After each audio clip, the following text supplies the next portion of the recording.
எங்கள் பிள்ளைங்க இப்போ வந்து எக்ஸாம் எழுதுறாங்க, எங்கள் டீச்சர்ஸ் வந்து பாடம் நடத்துகிறாங்க. சரியா? இப்போ நீங்கள் அந்த கிரெடிட் எங்களுக்கு நீங்கள் கொடுக்க மாட்டீங்க இல்லையா? நீங்கள் வந்து ஒரு சஸ்பெக்டாக வைப்பீங்க, நம்மள வந்து நாமளே பெருமையாக பேசிக்க மாட்டோம். பொதுவாக எப்போதுமே இருக்கிறது தான். வெளியில் இருக்காங்க, வெளியில் ஸ்டேட்டில் உள்ளவங்க மட்டும் நம்மளை வந்து பெருமையாக பேசுங்க. இப்போ நீங்கள் சொல்றீங்க பார்த்தீங்களா சார், எங்களுக்கு வந்து இல்லை ஒன்றும் சார் விஷயம் தெரிஞ்சுன்னா எங்களுக்கு சந்தோஷம் தான் சார் நினைக்கிறீங்களா?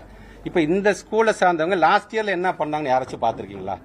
99லேருந்து 99 மார்க் 104 பிள்ளைங்க எடுத்திருக்காங்க இந்த ஸ்கூல்ல சார்ந்திருக்காங்க. அப்ப லாஸ்ட் இயர் அதே மாதிரி சந்தேகப்படுவீங்களா? அப்ப அதுக்கு முன்னாடி என்ன ஏன் அதெல்லாம் நீங்க ஒரு ஜேர்னலிஸ்ட் ஏன் அதெல்லாம் எடுத்துட்டு வந்து சார் பரவாயில்ல சார் ஜஸ்டிஃபை பண்ற மாதிரி தான் சார் இதை விடுங்க சார் நம்ம பெருமையா நம்ம பேசுவோம் ஏன் சொல்ல மாட்டீங்க? அது நீங்க இப்ப நீங்க கிட்டத்தட்ட பாத்தீங்கன்னா ஒவ்வொரு இதுலயும் பாத்தீங்கன்னா நாட் ஒன்லி அந்த வந்து கெமிஸ்ட்ரியில மட்டும் இல்ல, இப்போ நீங்கள் எந்த குழந்தைங்க வந்து 167 பிள்ளைங்க 100 வாங்கி சொன்னால் அதே பிள்ளைங்க மற்றபடி இருக்கின்ற பிசிக்ஸ்லையும் சரி மேத்தமெட்டிக்ஸ் சரி எல்லாத்துலையும் பார்த்தீங்கன்னா 90-98 மார்க் எடுத்திருக்காங்க.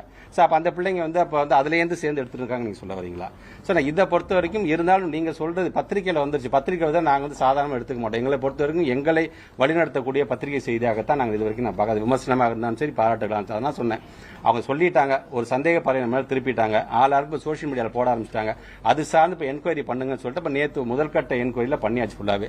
ஸோ அதில் வந்து இந்த மாதிரி கொஸ்டின் பேப்பர் லீக்கேஜுங்கிறதோ இல்லை அது சார்ந்து யார் யாரெல்லாம் அந்த சம்பந்தப்பட்டிருக்கிறாங்க, அங்கே யார் கஸ்டோடியன் பாயிண்ட்ல யார் இருந்தா, யார் டிஓவா இருந்து அந்த கொஸ்டின் பேப்பர் போய் எடுத்துட்டு போனது யாரு, அங்கே இருந்த சூப்பர்வைசர் யாரு, அவங்க எந்த ஸ்கூல்ல சார்ந்தாங்க, அந்த சூப்பர்வைசர் உள்ள அப்படியே கெமிஸ்ட்ரி டீச்சரா இல்லை வேற சப்ஜெக்ட் டீச்சரா, இப்படி கிட்ட 100 பேரை கொண்ட ஒரு ஃபர்ஸ்ட் லெவல் ஆஃப் இது என்கொயரி நாங்கள் முடிச்சிட்டோம். பட் இருந்தாலும் நான் விட மாட்டேன். திருப்பி அதை நீங்க பாருங்க. நீங்க சப்போஸ் உள்ளபடியே 167 பேர் நம்ம பிள்ளைங்க கண்டிப்பா அந்த 100 வாங்கிருக்காங்க டீச்சர்ஸோட அந்த ட்ரைனிங் தான். அந்த மாடல் நம்ம எடுத்துட்டு ஒட்டுமொத்த தமிழ்நாட்டில் இருக்கின்ற பிள்ளைங்க 100 வாங்குறதுக்கு என்ன செய்வோமோ அதை நாம் தெரிந்து கொள்ளலாம் என்கின்ற அறிவுரையும் நான் சொல்லிட்டு தான் வந்திருக்கேன். நான் கண்டிப்பா அந்த செய்தி வரும்போது உள்ளபடியே எல்லா பத்திரிகை நண்பர்களுக்கும் நான் எடுத்து